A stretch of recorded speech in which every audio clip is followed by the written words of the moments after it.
বোন আমার, 12 বছর 15 বছর বয়সে তুমি কেন বিবাহের পূর্বে আরেকজনকে তোমার শরীর ধরতে দাও?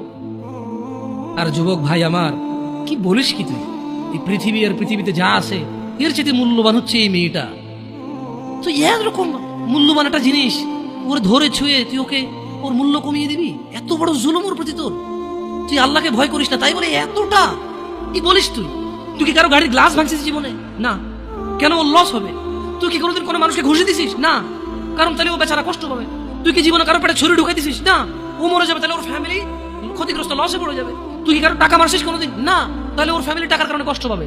তাহলে তুই কেন তুই এত ছোট ছোট বিষয়গুলো খেয়াল রাখিস যে আরেকজনের লস হবে? তাহলে তুই এই মেয়েটার জীবনটাকে তুই কি করলি? তোর বাপ তোর ইজ্জতের পরোয়া করে না?